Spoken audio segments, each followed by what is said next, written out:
Hello বন্ধুরা, welcome to our channel Bong reaction up 2.0 তে তোমাদেরকে স্বাগত জানাচ্ছি।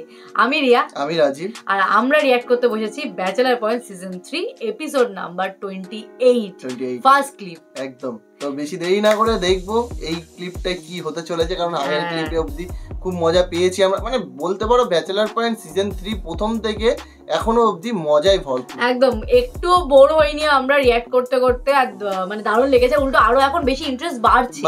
আর ককটেল বাবুর অশ্লীল কাণ্ড কারখানায় আমাদের মজা বেশি লাগছে, মন কেড়ে নিচ্ছে, ঘৃণাও বেশি লাগছে। আরে বাবা, যাই হোক, ছাপ মারছে মাথায়। চলো বেশি দেরি না করে আজকে রিয়াকশন ভিডিও শুরু করি। লাস্ট অবধি দেখো, না স্কিপ করো একদম।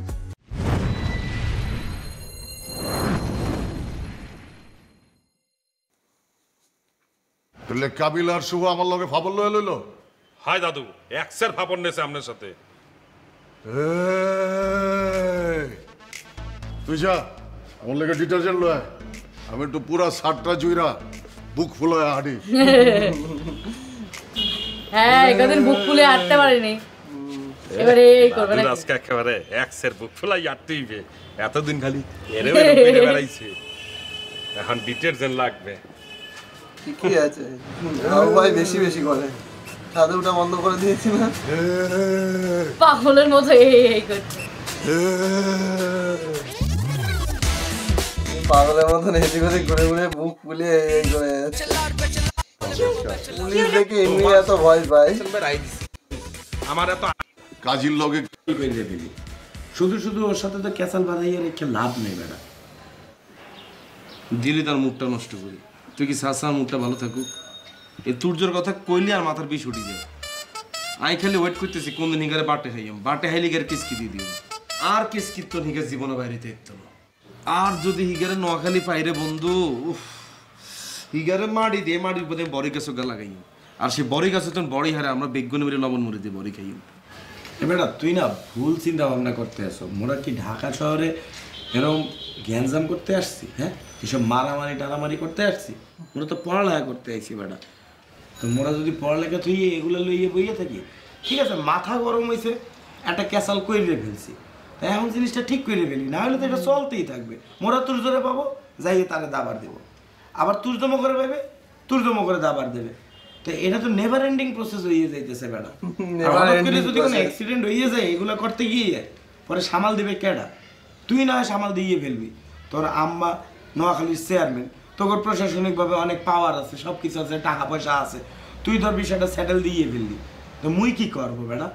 মোর বাপে যদি জানতে পারে যে মুই কোনো একটা বড় ধরনের ঘটনা ঘটাইয়ে ফেলছি, মোর বাপে স্ট্রেট বললে দেবে শুভ নামে আমার কোনো পোলা নেই, সে মরে গেছে।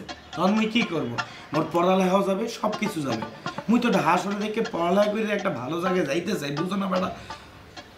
আরে বন্ধু, তুই এত টেনশন করো স্যার কিনলে? তুর্য রে টেনশন করার কোনো সাবজেক্ট হলে তুর্য? হ্যাঁ, কি সে আয় আসি না তোর লগে, দরকার নোয়াখালী তো 100 হলায় নাই, তোর পিছে লাগাই দিম, কোনো সমস্যা? তুই বেটা বসতে আসো না, তোর কোনো টেনশন নাই, কারণ তোর একটা ফিনান্সিয়াল ব্যাকআপ আছে, একটা পাওয়ার ব্যাকআপ আছে, তোর আম্মা আছে তোর লগে দিয়ে বেটা। আর মোর বাপে তো একটু নরম সরম মানুষ, আর মোগর তো এরকম কিছু নাই বেটা। যদি মোগর 7-8টা লঞ্চ থাকতো তাহলে একটা কথা আছিল বেটা, টাকা পয়সা আছে, টাকা পয়সা দিয়ে সব সেটেল করে ফেলতাম বেটা। কিনলে তোকে না বলে দুটো লঞ্চ আছে? আরে বেটা মুই ফাপড় লইছি, মোগর এরকম কিছুই নাই বেটা। সত্যি সত্যি যদি মোগর 7-8টা লঞ্চ থাকতো তাহলে কি মুই এই ফ্ল্যাটে তোর লগে থাই? মুই তো একা যাইয়ে গুলশান বাড়ি দ্বারা একটা ফ্ল্যাট লইয়ে থাকতাম, আর লগে হাবুর মতো 7-8টা কাজের লোক লইয়ে থাকতাম বেটা। মগর ওইরকম কিছুই নাই বেটা।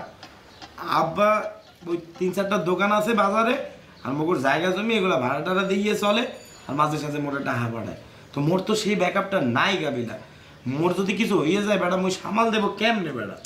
বন্ধু, তুই আজ এর বিষয়টা নিয়ে কোনো টেনশনই করিস, তুই তুর্য রিস্ক আর উপর ছাড়ি দে, দরকার হলে এই মার্ডার করে এলাম, কোনো সমস্যা নেই। তুই খালি হড়ালেটা ঠিকঠাকভাবে কর। আর আয় কাবিলে ততদিন বাঁচি রয়েছি, আর বন্ধু বান্ধবের লাইন জান দিয়ে দিও, কোনো টেনশন নেই। ধরো না গাড়িটি দিয়ে তুই আইডিটাকে দেখ, পুরা আগুন রে, পুরা আগুন। এই বেটা, এটা তো করা বেটা।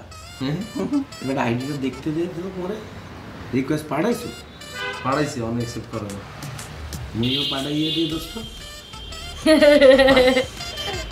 কাকটা আগে রিসিভ করে, মোরদারে মনে হয় মোটটা রিসিভ করবে আগে। আচ্ছা দেখ তোরটা যদি আগে রিসিভ করে তাহলে মনে কর তুই সেট করা শুরু করবি, 8টা আগে এক্সেপ্ট লাইন সেট করা শুরু করবি, এতে এবার যে আগে হাত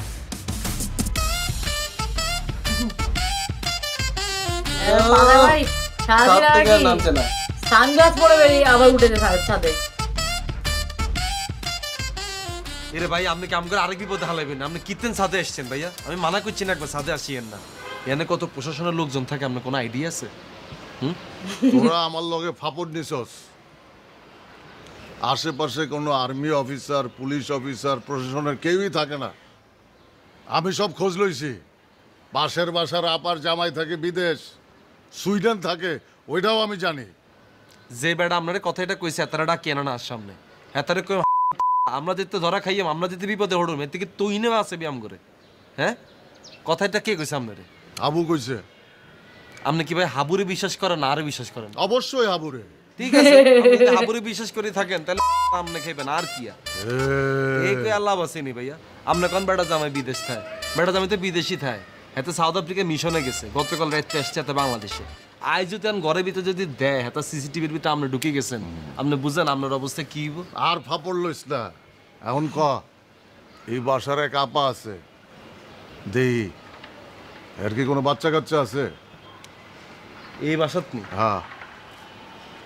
আর কোনো বাসা টোকা হ্যাঁ এটার ভিতরে টার্গেট করছেন? হ্যাঁ এই বেডির হলো হয়েছে সাইরিয়া, আপনার কোনো বাচ্চা কাচ্চা আসেনি, বেডির বড় হলো লম্বা হয়েছে আপনার মতো, হাতে থাকে বিদেশ, আরো 3 গুড়া গাড়ি 6, 7, 8 হবে, হাস নাম্বারকে নেন প্ল্যানিং করতেছে। কস কি? হ্যাঁ দেখলে তো বোঝাই যায় না। বুঝবেন কেমন? আপনি তো চেহারার দিকে তাকান না, তাহলে আর কেমনে বুঝবেন? আর ভাইয়া দূরে তো বেগুনের মরিচ শিখা লাগে, বুঝলেন না? সামনে গেলে দেখবেন বিশাল সমুদ্র। এবার আমার পরিচিত অনেকে আছে 26-27 বছর বিয়ে শাদী হয়ে গেছে, কিন্তু মাইয়ারে দেখলে মনে হবে জানেন ব্র্যান্ড নিউ বউ ওমাই আছেন আপনি। আর এবারে জামাই কি আপনি জানেন?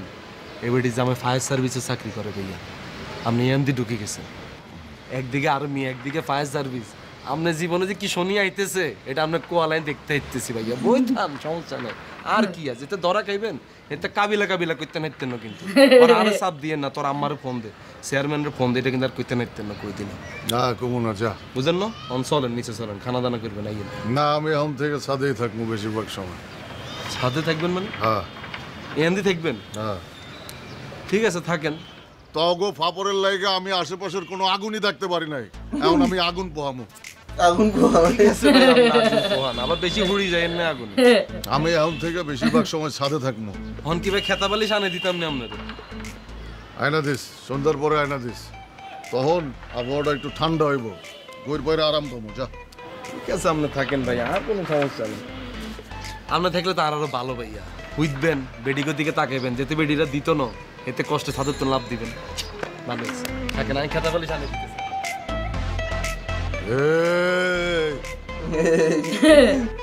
ওহ বন্ধু খিদে লাগি গেছে রে। এবার তুই না মাত্র খাইয়ে নামলি? বুঝেছি না, আর ইদানিং খালি খিদে। পাশা মামা কই রে? পাশা মামাকে ফোন দিচ্ছি, ফোন ধরতেছে না। কারে? পাশা মামাকে খুঁজতেছি, একটু কষ্ট করে এটা একটু দিয়ে দিস পাশা মামাকে। কি এটা? আম্মু একটু পাশা মামার জন্য গিফট পাঠাইছে। আন্টি পাশাতে গিফট দেছে? হ্যাঁ।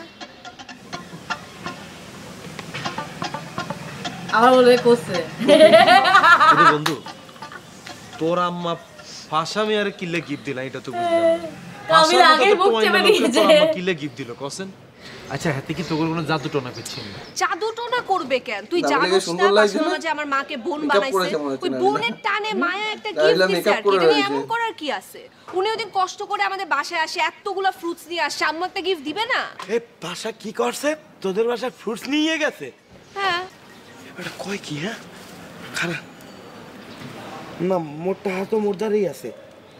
এ নাবিলা, পাশা হইতেছে ফইন্নির ঘরে ফইন্নি, সে কারো বাসায় ফ্রুটস নিয়ে যাবে, এটা হইতেই পারে না বেটা। এ নাবিলা, তুই মোর কাছের বন্ধু দেখে তোরে সাবধান করে দিতে আছি, বারবার বলতে আছি পাশারে বেশি লাই দিও না, তাইলে কিন্তু সে কইরে ফেলবে। কি করবে? আস্তা ফাউল তুই এর বন্ধু তোরে এতবার মানা কইছি পাশাই গেরে তোকে ঘরে ঢুকেছে কিতি তোকে ঘরে ঢুকাস তুই জানোস এই সন্ত্রাসীর দ্বারা তোকে কত বড় বিপদ হইতে পারে ভবিষ্যতে হ্যাঁ যেতে বিপদ হইব এর থেকে নাম করে টোয়া হাইতি নেই কই দিলাম হ্যাঁ তোমাদেরকে ডাকবো না তোমাদের দরকার নাই আমার তোমাদেরকে লাগবে না আল্লাহর ওয়াস্তে একটু পৌঁছায় দিতে বলছি কষ্ট করে একটু পৌঁছায় দিও হাইতার ন হেতার গিফট কিনলে আমরা লই যাই তুই হেতার ভাগ্নি তোর মা আমার গিফট তুই হেতার হাতে দি দিও ঠিক আছে ওইটাও আমি দিয়ে দিব লাগবে না তোদের দি দিও যাও তোরা বিয়ে যাস না কেন ভার্সিটিতে যাস না কেন ভার্সিটি কিলে যাই ভার্সিটি যাই কোনো লাভ আছে নি স্যারেরা ঘুমায় ক্লাসের ভিতরে অনলাইন টায়ার হাইলাম যে আই স্যার করতেন বেশি জানি হয়তো আই স্যার করে হড়াই তোমার এক্সকিউজ কি না মুই তো ক্লাসে যা শেখার তা তো শিখিয়ে ফেলছি এখন নিজে নিজে 4-5টা রেফারেন্স বুক লই আই এম স্টাডিং মাইসেলফ একবারে যাইয়ে পরীক্ষা দিয়ে দেব তেবি ফাটাইয়ে দেছি তোমরা কি পরীক্ষা দিবা আমার জানা আছে ডাব্বা মারবা ডাব্বা তোমরা কেন ভার্সিটি যাও না আমি জানি না তোর জোর ভয়ে যাও না এই কি কইলে এইদিকে এই নাবিল এইদিকে কার কথা কইলি তুই এটা তোর জমুর যে কোনে কোনেনি কাবিলা চিঠি দিয়ে চলে গেছে এই কাবিলা চিটে গেছে মোর তারে মনে হয় কি বাসায় আবার বাসায় এর মার খায় মনে হচ্ছে 100% শিওর সে ও বাবা বলে 100% শিওর সে করছে শিবর এই একটা কথা যাই না এই একটা কথা কিছু বলে এদিক থেকে ওদিক হলো তখন ফেসবুকে আইডি দেখাচ্ছে বলছে এ তো করছে বলছে ব্যাটাটা মনে হচ্ছে করছে কিছু তো করছে কি যে করছে বাবা রে বাবা তো যাই হোক বেশ ভালো লাগছে মজাদার লাগছে পাশাপাশি তো লাইসেন্স পেয়ে গেছে ও ছাদে ওঠার এখন তো সারাদিন রাত ছাদেই বসে রয়েছে ছাদের থেকে আমি নামছি না বেশিরভাগ টাইম ছাদেই থাকবো আগুন পোয়াবো তো যাই হোক চলো হ্যাঁ দেখা হচ্ছে নেক্সট ভিডিওতে ততক্ষণের জন্য টাটা